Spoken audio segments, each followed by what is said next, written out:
حداقل سبزی تازه.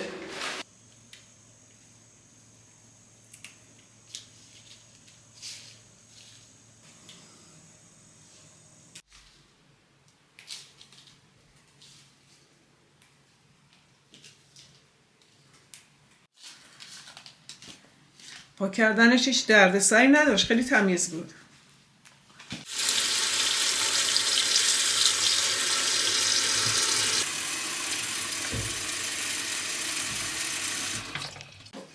اصالتا این خانواده که میشه خانواده شوهری نازنین، من و نه به شما نمیخوره.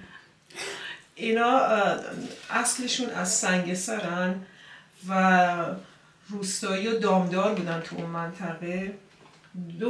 دو موضوع موجب شده که اینا مهاجرت کنن. یک قحطسالی و خشکی، یکم درگیری که با یه گروه دیگه داشتن، حجبر یزدانی که اونم دامدار بزرگ منطقه بوده. خلاصه اینا کوچ کردن اومدن تو منطقه گرمسار، تو روستاهای اون منطقه پخش شدن و با خودشون فرهنگ و آداب منطقه سنگسر و سمنان رو آوردن که قاطی شده الان با آداب و سننی که روستایی‌های گرمسار داشتن. در نتیجه یکی از سنت غذا درست کردنشون اینه که چون خانواده بزرگ بوده، یک دیگ بزرگ برنج بار میذاشتن به قول خودشون و یه دونه اجاق داشتن دیگه. خب حالا دیگه نمیشه حالا توی یه اجاق برای برنج داشته باشی، اجاق برای نمیدونم چیزی که کنارش میذاری یا خورش، هر چی که داشتن تو همون قابلمه با برنج میپختن. از گوشت بگیر تا سبزیجات، یعنی مثلا خورشتی درست نمیکنه همه. بعدها البته خب این یاد گرفتن و چرا درست میکردن، ولی به خصوص چون دامدار بودن گوشت داشتن، گوشت رو دیگه قیمه نمیکردن، گوشت رو تیکه تیکه میذاشتن زیر برنج و با برنج میپختن. ما الان اسفناج داریم و اسفناج رو میشه خرد کرد با سبزی پلو قاطی کرد، ولی آب میندازه. در نتیجه اسفناج رو همینطوری یک کمی تو آب جوش برنج میذاریم، بعدم کنار برنج به همون شیوه سمنان و سمنانیا کنار برنج میذاریم. ادویه‌اش خیلی خوب بود اگر که گرده‌گوره داشتی. آخ زندایی داشتی تو؟ من داشتم. زیاد داشتم. آره فرنشم یادم نبود که بگم. بعد ولی میتونیم سماق بذاریم. آره سماق آتیش کنیم. حالا ضمن پختم ببینیم که چی داریم، هر چی که داریم از قفس و یخچال میاریم بیرون. ما به شیوه سمنانیا میرسیم تو قابلمه.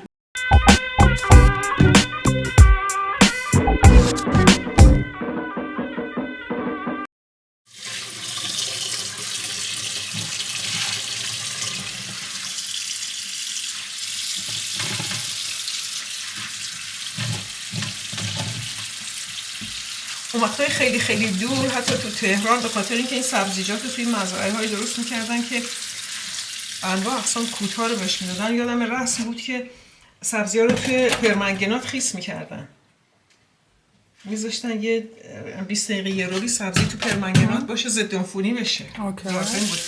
این قضیه باعث شد که خیلی بیماری‌های واگیر اون موقع تو ایران ریشه‌کن شد، ولی بعدن که کشاورزی خودت ترتمیزتر شد و آب به خصوص آب تمیز شد، دیگه احتیاجی به این شیوه های خیلی سنگین ضد عفونی نبود که امیدواریم هیچ وقت پیش نیاد.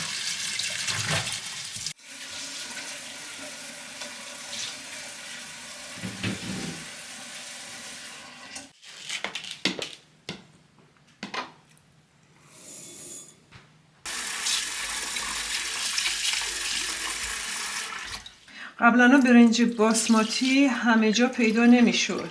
مثلا برنج فقط این نوعی بود که تو اروپا مصرف میشد یا فوقش به برنجای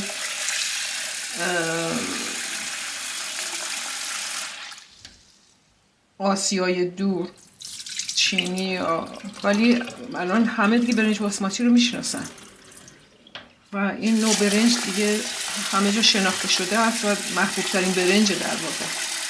رو سرخ میکنی؟ سرخ کنم دیگه، مرغ سرخم. فرینوش بیاد پوست اینو بکن تو.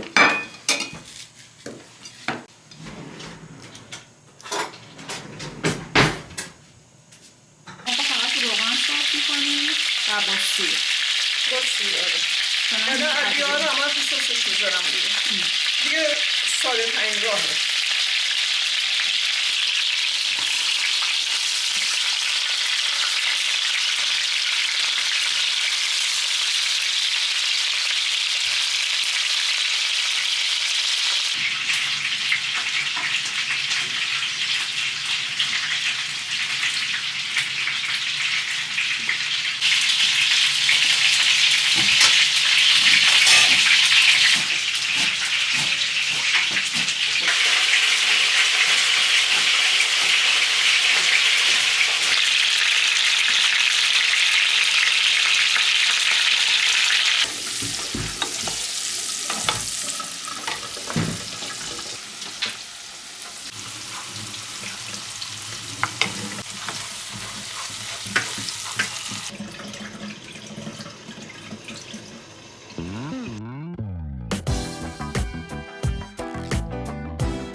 اسفناجا رو برای چی توی کاسه ریختید؟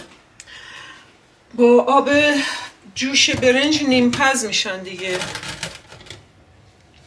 الان اینو آبکش میکنم، این آب سیاهش بره.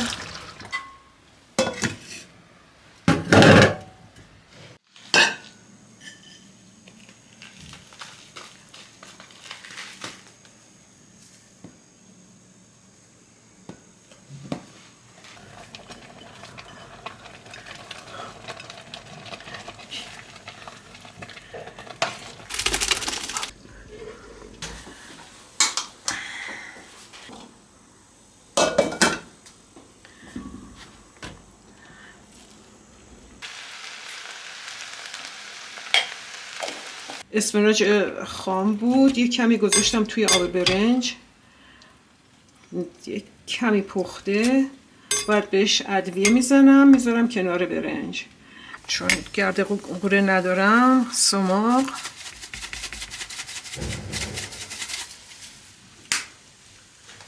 یه کمی فلفل و یه کمی سیر که اگه سیر تازه داشتی، اصلا سیر تازه رو همین بلا رو سرش می آوردی میذاشتی کنار برنج.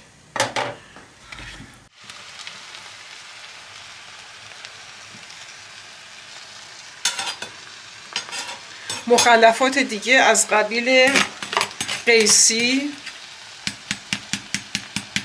خرما، سیر، چغندر، هر چیزی رو میشد کنار این قابلمه گذاشت. روغن قبل از اینکه برنج رو بکشن، روغن داغ رو میریختن رو برنج. برنج چرب و چیلی مفصل خوشمزه میخوردم. حالا ما تنها هنری که میکنیم اینه که یه مقدار کره روش میذاریم، چون اونقدر دیگه بدنا کشش اون همه چربی رو نداره. و درشو میذارید که دم بکشه؟ آره درشو میذاریم. یک کمی هم به قول قدیمیای هواکش هم براش میذاریم.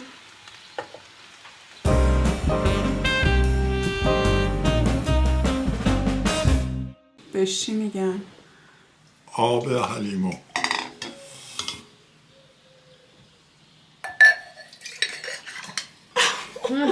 صندوق بزنید. نوش اینم